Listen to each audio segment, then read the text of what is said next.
Debate central में एक बार फिर आपका स्वागत है।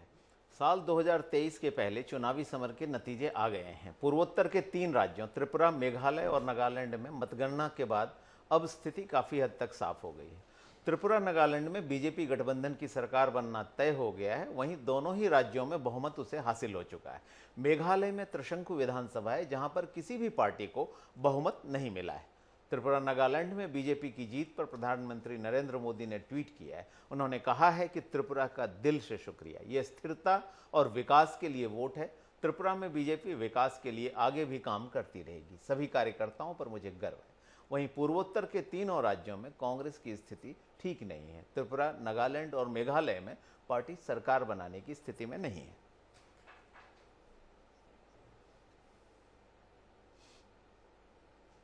तो इस मसले पर चर्चा करने के लिए मेरे साथ 3 खास मेहमान जुड़ रहे हैं। मेरे साथ हैं कांग्रेस के नेता अंशुल मिश्रा जी, बीजेपी नेता निशिकांत पांडे जी, साथ ही गुवाहाटी से वरिष्ठ पत्रकार अंजर आलम जी भी जुड़ रहे हैं। आप तीनों का बहुत बहुत स्वागत है एशियन न्यूज़ में। मंजर जी, सबसे पहले तो आपके पास ही आना चाहूँगा। आपने बहुत दिनों से निगाह जमा कर रखी है नॉर्थ ईस्ट की हर हलचल पे। आज के नतीजे कहते क्या हैं? देखिए अभय जी, आज के नतीजे ये हैं कि बीजेपी नो डाउट नागालैंड में बहुत अच्छा प्रदर्शन की है जी, लेकिन त्रिपुरा में हालांकि वो आंकड़े जो है उसके वो सरकार बनाने की जो हाशिए है उसको क्रॉस कर चुकी है और 33 सीटें बीजेपी और उसके सहयोगी को मिल चुका है। लेकिन अगर आप 2018 का चुनाव का नतीजा देखें और उसको 2023 से मिलाएं तो यहाँ बीजेपी को बहुत नुकसान सहना पड़ रहा है, क्योंकि वहां 2018 में बीजेपी अपने सहयोगी के साथ मिलकर 44 सीटें हासिल की थी, जबकि इस बार उसको सिर्फ 33 सीटें मिली है। उनकी जो सहयोगी पार्टी है आईपीएफटी, उसकी पिछली बार जो है 2018 में 8 सीटें मिली थी, जबकि इस बार उसको सिर्फ 1 सीटें मिली हैं। और बीजेपी जहां 36 सीटों पर जीत हासिल की थी 2018 में, इस बार सिर्फ 32 सीटें हासिल की है। तो सरकार जरूर बनाएगी, लेकिन जो सरकार बनाने के लिए 30 आंकड़े चाहिए, 30 सीटों का जरूरत पड़ती है, उससे बहुत कम मार्जिन में यानी सिर्फ 33 सीटों पर बीजेपी है। और सबसे बड़ा जो फायदा यहां पर हुआ है वो नई पार्टी जो चुनावी मैदान में कूदी थी, तिप्रा मोथा, उसने 13 सीटें हासिल की हैं और दूसरी सबसे बड़ी पार्टी बनकर उभरी है। और एक छोटा फायदा यहां पर कांग्रेस को भी देखने को मिल रहा है, क्योंकि 2018 में कांग्रेस 0 पे थी, 0 थी, उसे कोई सीट नहीं मिला था, लेकिन इस बार उसको 3 सीटें मिली है। जी, तो मंजर जी, अगर इसको देखें हम इन आंकड़ों को, तो क्या आपको लगता है कि कांग्रेस जो एक समय में 8 में से 7 राज्यों में प्रमुख दल थी, क्या उसका रिसर्जेंस यहां हो सकता है? देखिए अभय जी, नॉर्थ ईस्ट में जब तक केंद्र में सरकार चेंज नहीं होगी, नॉर्थ ईस्ट में सरकार चेंज होने की बहुत ही कम आसार होते हैं, क्योंकि जो भी छोटे छोटे राज्य हैं और उन्हें केंद्र के साथ मिलकर ही चलना पड़ता है, ये जनता भी जानती है, यहाँ की सरकारें भी जानती हैं। इसलिए जब तक केंद्र में सरकार चेंज नहीं होता है तब तक नॉर्थ ईस्ट के राज्यों में आप ये उलटफेर देखना मुश्किल है। जी जी, नहीं मिलेगा देखने को। बिल्कुल। निशिकांत जी, सबसे पहले तो जिस तरह से पार्टी ने वहाँ प्रदर्शन किया है, इसके लिए आपको बहुत बहुत बधाई हो। लेकिन अभी जैसे मंजर जी भी बता रहे थे कि त्रिपुरा में पार्टी को काफ़ी नुकसान उठाना पड़ा है। आईपीएफटी के साथ पिछली बार बीजेपी ने वहाँ 44 सीटें जीती थीं और इस बार 33 पर सिमट गई है। भले ही आपकी सरकार बन गई है, लेकिन इसके बावजूद जो है आपका जनसमर्थन घटता दिखाई देता है। जो टिपरा मोथा पार्टी है प्रद्योत माणिक्य देव वर्मा की, वो जिस तरह से एक चुनौती बन रही है कि जो त्रिपुरी लोग हैं, वहाँ के आदिवासी लोग हैं, उनको मिलाकर टिकरा लैंड की मांग की जा रही है, एक सेपरेट स्टेट की मांग की जा रही है, ये भविष्य में आपके लिए एक बड़ा सिरदर्द पैदा हो सकता है। क्या आपको लगता है कि सरकार बनाने के बावजूद आपकी मुश्किलें बढ़ी हैं त्रिपुरा में? बिल्कुल नहीं। पहले तो मैं पूर्वोत्तर के तीनों राज्यों के सभी जनताओं का और कार्यकर्ताओं को हृदय से नमन करता हूं, प्रणाम करता हूं, धन्यवाद देता हूं कि भारतीय जनता पार्टी के प्रति आपने समर्पण दिखाया, समर्थन दिया। उस स्नेह के लिए सदैव भारतीय जनता पार्टी आपके और उस राज्य के, मतलब पूर्वोत्तर के तीनों राज्य ऐसे 7 स्टेट का ही, लेकिन तीनों राज्यों के विकास के लिए कोई कसर नहीं छोड़ने वाली। रही बात जो हमारी सीटें थोड़ी कम हो गई, सीटें कम होना ज़्यादा होना थोड़ा विषय तो है, ऐसा नहीं है कि चिंता करने का विषय नहीं है, उस पर भी मंथन किया जाएगा। लेकिन अभी हमारी सरकार बन रही त्रिपुरा में और हम बहुमत से ऊपर हैं। ये आखिर परिणाम ऐसे आते क्यों हैं? जब आप विकास को दिल में लेकर और बिना भेदभाव के सभी के विकास के कार्य करते हैं, तब ऐसे परिणाम आते हैं। ये उस पर भी करारा चोट है। हालांकि आज वो दिन नहीं है, आज उल्लास भी है, तो हमें कोई टिप्पणी नहीं करनी हमारे कांग्रेस के मित्र पे। लेकिन वास्तव में जो कब्र खोदने की मंशा है, उस पे भी एक परमानेंट फुल स्टॉप लग गया है कि ऐसी भाषाओं का, चरित्र का कोई भी समर्थन नहीं करता। देखिए, नॉर्थ ईस्ट को कैसे शुरू से ही हमेशा से उसको किनारे रखा गया, आज नॉर्थ ईस्ट एक विकास की तरफ बढ़ रहा है। उसके पोटेंशियल को केंद्र सरकार देख रही है, समझ रही है, उनके अकॉर्डिंग ही प्लान करके उनके विकास को आगे बढ़ा रही है। उसको देख के भारतीय जनता पार्टी को समर्थन मिल रहा है। रही बात भविष्य में क्या होगा, वो किंतु परंतु वाली बात है। आज विषय है, हमें बहुत बहुत धन्यवाद करता हूँ पूरे तीनों स्टेट के जनताओं का, कार्यकर्ताओं का और जो हमारे नेता हैं उनका। जी बिल्कुल। अंशुल जी, आपके लिए बहुत आशाजनक तो चुनाव रहे नहीं हैं। जो नतीजे आए हैं वो कहीं न कहीं कांग्रेस के लिए न केवल इन राज्यों में बल्कि भविष्य में जो एक अलायंस बनाकर मोदी की चुनौती का मुकाबला करने की बात कांग्रेस कर रही है बार बार, उसके लिए भी तकलीफ जा रही है। मैं खास तौर पर जब त्रिपुरा की बात छिड़ी है तो त्रिपुरा से ही शुरू करता हूँ। पिछली बार कांग्रेस अपने बलबूते पर चुनाव लड़ी थी, लेकिन इस बार 25 साल की रंजिश भुलाकर आपने वामपंथी दलों को अपने साथ लिया। दोनों ने गठबंधन बनाया और चुनाव लड़ा। आपको तो 3 सीटें मिल गईं, लेकिन वामपंथी दलों का क्या हुआ? बेचारों के पास जो 16 सीटें थी वो घट के 11 पर आ गईं। तो आपसे हाथ मिलाकर ना उन्हें फायदा हुआ, ना आपको कोई फायदा होता दिखाई देता है। तो क्या इस धारणा को, जो कि बार बार पॉलिटिकल एनालिस्ट इस बात को कहते हैं कि कांग्रेस के वोट कभी किसी अलायंस को ट्रांसफर नहीं होते, तो ये इस चुनाव के नतीजों को देखने के बाद भविष्य में कोई पार्टी आपके साथ आना चाहेगी? सर्वप्रथम तो मैं तीनों राज्यों की जनता के लिए मैं साधुवाद और हृदयवाद करना चाहता हूं, क्योंकि इतने बड़े महाकुंभ में उन्होंने अपनी अपनी आहुति दी और पार्टी विशेष की सरकारें बनाई। ये बहुत बहुत धन्यवाद है, लोकतंत्र की जीता जागता उदाहरण है। सर्वप्रथम उनके लिए धन्यवाद। अब आपका जो प्रश्न है कि कोई हमारे साथ आना चाहेगा या नहीं आना चाहेगा, द्वितीय प्रश्न आपने यह किया कि जो अलायंस हमने किया था वह सही निकला है या नहीं निकला है। बेशक हमारे साथ आना चाहेगा, क्योंकि हम लोकतांत्रिक पार्टी हैं। अगर एनडीए की सरकार किसी ने चलाई है तो वह कांग्रेस ने चलाई है।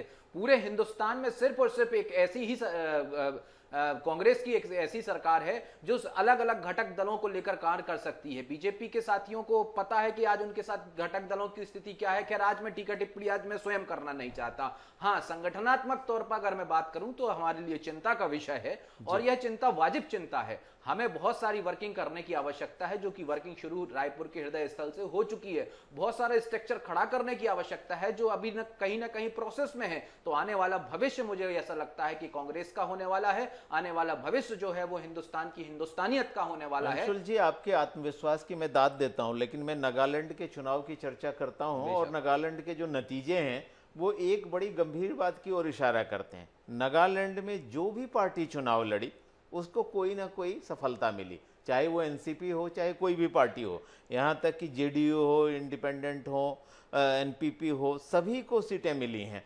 अब आपकी पार्टी एक इकलौती पार्टी जिसको एक भी सीट ना पिछली बार थी ना इस बार मिली, तो कैसे आपकी आशावादिता की पुष्टि होगी? नहीं, आशावादिता की पुष्टि ऐसी होगी कि कम से कम धरातल पर हमें यह तो पता आज दिनांक में चला कि हम कहाँ हैं। शून्य से कभी तो शुरुआत करनी होगी और हम अपना हृदय छाती चौड़ी करके जो जनता जनार्दन का जनादेश है उसको एक्सेप्ट करते हैं, सर माथे रखते हैं, लोकतंत्र की हत्या करे बिना। अब हमें करना क्या है वही मैं आपको बता रहा हूं कि हमें शून्यता से शुरुआत करनी है। जब तक हम शून्यता से शुरुआत नहीं करेंगे, हमें ऐसा लगता है 100 तक तो हम पहुंच ही नहीं पाएंगे। चलिए, शून्य से शुरू करेंगे, इसलिए आप शून्य में भी आशावादिता देख रहे हैं। शिकागो में विवेकानंद जी ने शून्य पर बहुत लंबा व्याख्यान दिया था। मुझे लगता है कि आपको वहां से प्रेरणा जरूर मिली है। मंजर जी, मैं एक बार आपके पास फिर आता हूं।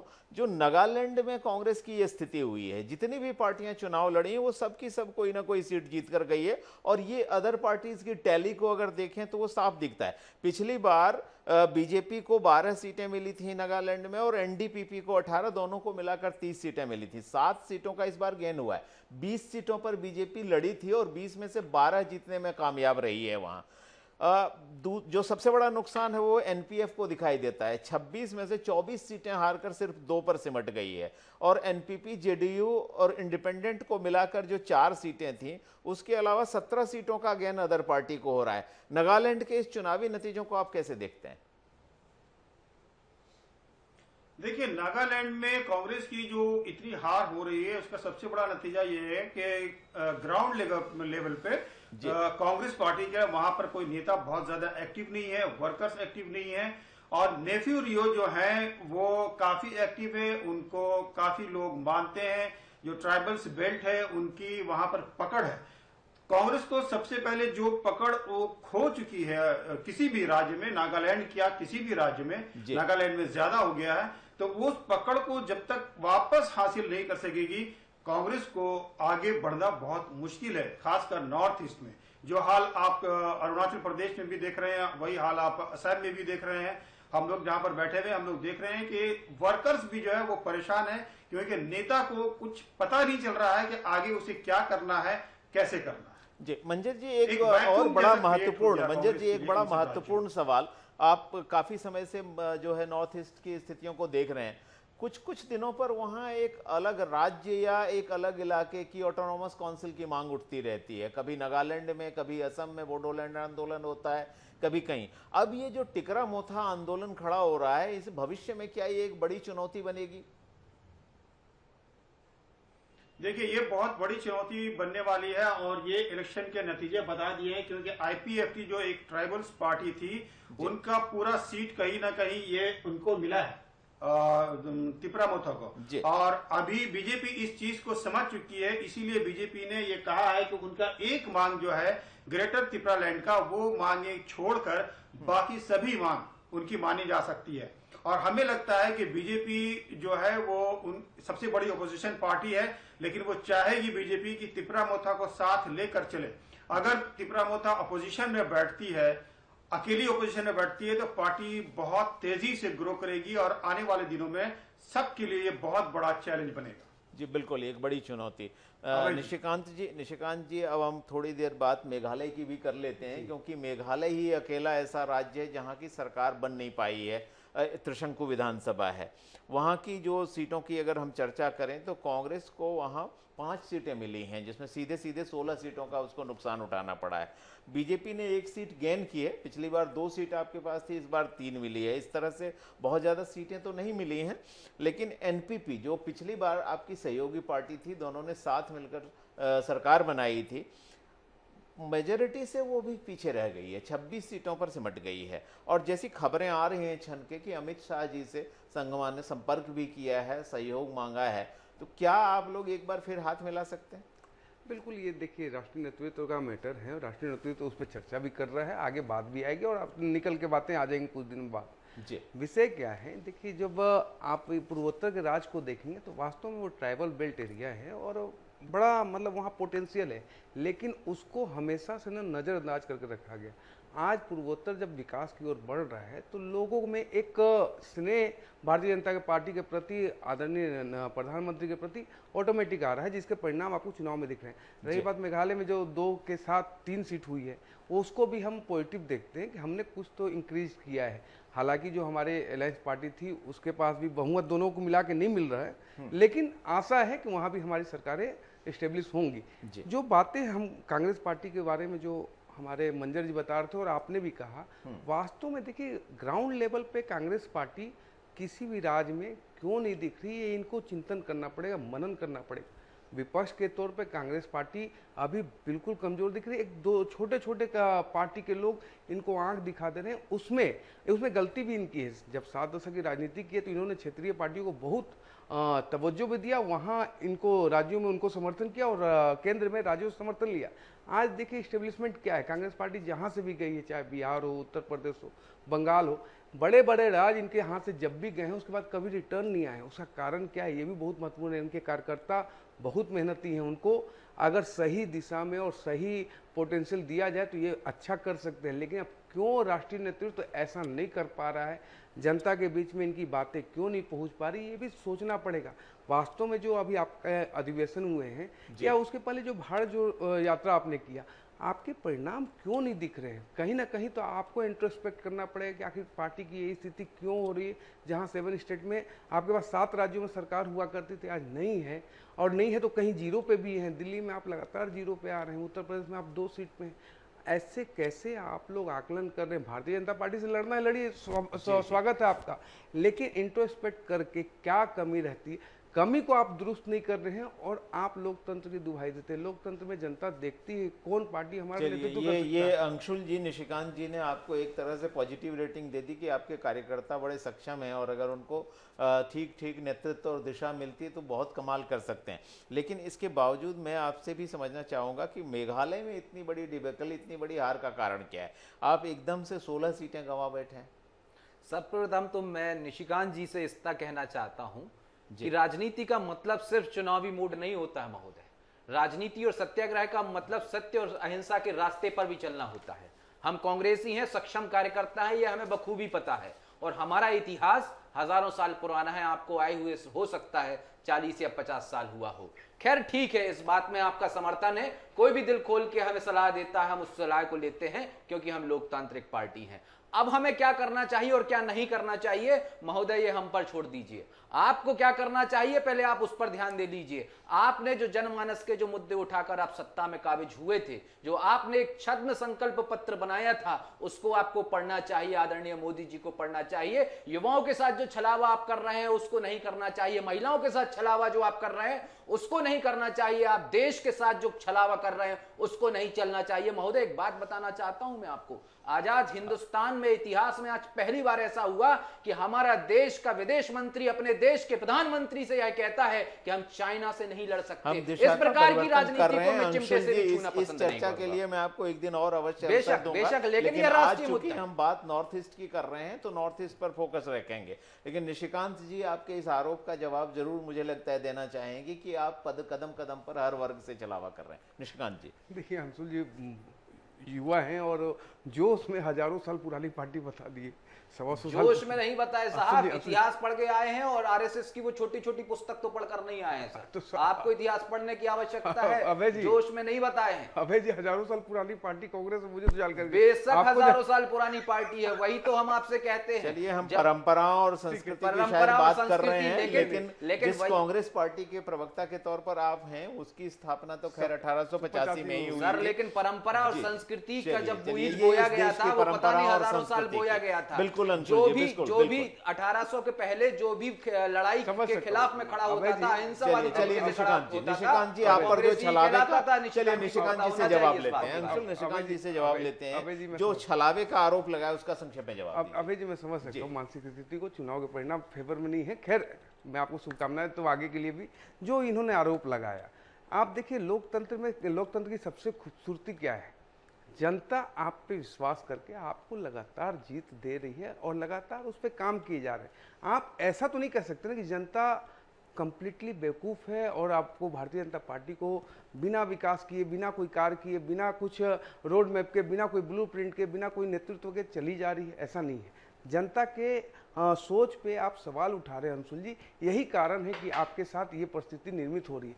वस्तुतः स्थिति क्या है, भारतीय जनता पार्टी जनता के बीच में चुनाव के वक्त नहीं, चुनाव के पहले और चुनाव के बाद हमेशा सक्रिय रूप से भारतीय जनता पार्टी के कार्यकर्ता और सरकारें हमेशा उनके दुख के, उनके मतलब विकास के कार्यों के लिए हमेशा चिंतित रहती है। शिक्षा, स्वास्थ्य और सारे विकास उन्मुख कार्य करते रहते, तभी ये परिणाम आते हैं। ऐसा नहीं है कि हवा में बात करते हैं कि मोदी तेरी कब्र खुदेगी और हम जीत जाएंगे, ऐसा नहीं होता है। होता क्या है कि जब आप ब्लूप्रिंट के साथ जाते हैं देश में, जब बिना भेदभाव के कोई कार्य करते हैं, जब आपको शौचालय बनाना होता है तो बिना जाति पाति के बनते, सड़कें बनती है बिना जाति पाति के बनती, जब राशन मिलता है बिना जाति पाति के मिलता है। तो जब ऐसी व्यवस्थाएं आप डेवलप करते हैं तो फिर दूर दूर तक कोई पार्टी जो 7 दशक तक काम करती है, काम करने के बाद आज जब हमको 21वीं सदी में अभय जी जब हमको शौचालय बनाने पड़ रहे घर घर में, तो आप सोचिए कि 7 दशक तक एक पार्टी जो राज्य की, उसने क्या किया होगा जब शौचालय 21वीं सदी में हम बना रहे, बाकी दुनिया कहाँ चली गई है, हमको शौचालय तक निर्माण करना। तो समझिए महिलाओं के सम्मान के लिए ये कितना बड़ा विषय है। आपकी भावनाएं भी समझता हूँ, अंशुल जी की भी।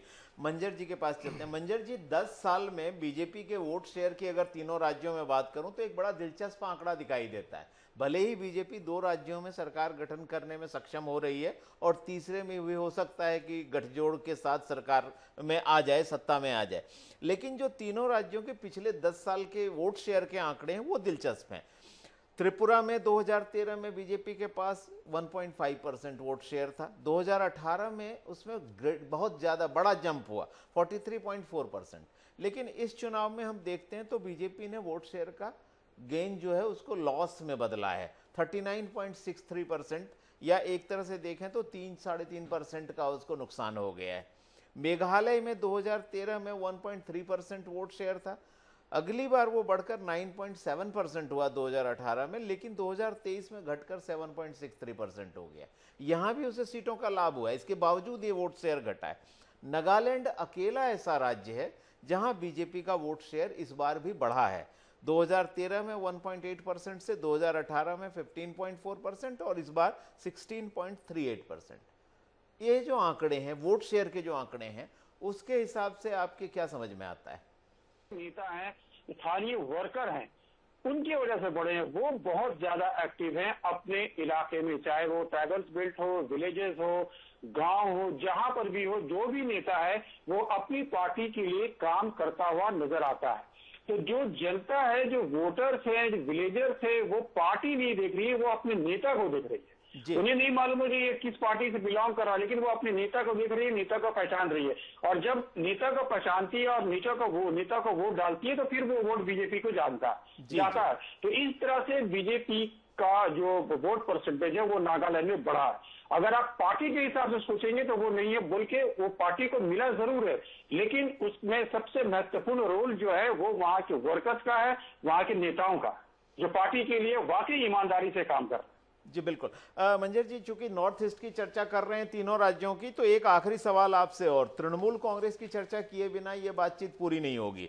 तृणमूल कांग्रेस में पिछली बार कांग्रेस के 12 जो विधायक हैं वो शामिल हो गए थे, और इस लिहाज से तृणमूल कांग्रेस को बड़ी उम्मीद थी ममता बनर्जी को कि वो अपनी जड़ें यहाँ जमा पाएंगी, लेकिन उनको 5 ही सीटों से संतोष करना पड़ा है। और आमतौर पर जो राजनीतिक विश्लेषक हैं वो तृणमूल कांग्रेस को एक फैक्टर की तरह देखने के बजाय ये मान रहे हैं कि उसने वोट को काटने का काम किया है, वोट कटुआ पार्टी की तरह काम किया है। तृणमूल के इस परफॉर्मेंस पर आपकी क्या प्रतिक्रिया है संक्षेप में? तृणमूल कांग्रेस अभी नॉर्थ ईस्ट में इतना ज्यादा लोकप्रिय है भी नहीं जी। कांग्रेस के जो लोग उसमें शामिल हुए थे उनको कांग्रेस छोड़ना था, अपनी पार्टी छोड़ना था। अब वो उनकी चॉइस में था कि वो बीजेपी में जाए या तृणमूल में जाए। उनको जैसा लग रहा था कि ममता ममता ममता पूरे देश में एक आवाज उठ रही है, तो हो सकता है कि हम अगर तृणमूल कांग्रेस में चले जाते हैं और कुछ अच्छा कर लेते हैं तो फिर आगे के लिए हमारा रास्ता और चौड़ा और ब्रॉड हो सकता है। ये सोचकर लोगों ने तृणमूल कांग्रेस को ज्वाइन किया, लेकिन ग्राउंड रियलिटी ये है कि तृणमूल कांग्रेस जो है वो नॉर्थ ईस्ट के राज्यों में इतनी ज्यादा लोकप्रिय नहीं है जनता के बीच। जी बिल्कुल, बहुत बहुत धन्यवाद मंजर जी इस जानकारी के लिए, और निशिकांत जी आपका भी, अंशुल जी आपका भी, कि आप इस चर्चा में शामिल हुए। चूँकि हम जिस तरफ कह सकते हैं कि मिनी आम चुनावों की कड़ी की पहली कड़ी थी, जो एक पहले चरण में 3 राज्यों में चुनाव हुए और उनके नतीजे हमारे सामने हैं, और कहीं ना कहीं जो नॉर्थ ईस्ट का वोटर है उसने नरेंद्र मोदी में एक बार फिर आस्था दिखाई है। कांग्रेस को जरूर मंथन करना पड़ेगा कि नतीजे अपेक्षा के अनुरूप क्यों नहीं रहे। तो डिबेट सेंट्रल में आज इतना ही, मुझे दीजिए इजाज़त। कल एक नए विषय के साथ फिर हाजिर होंगे, तब तक के लिए नमस्कार।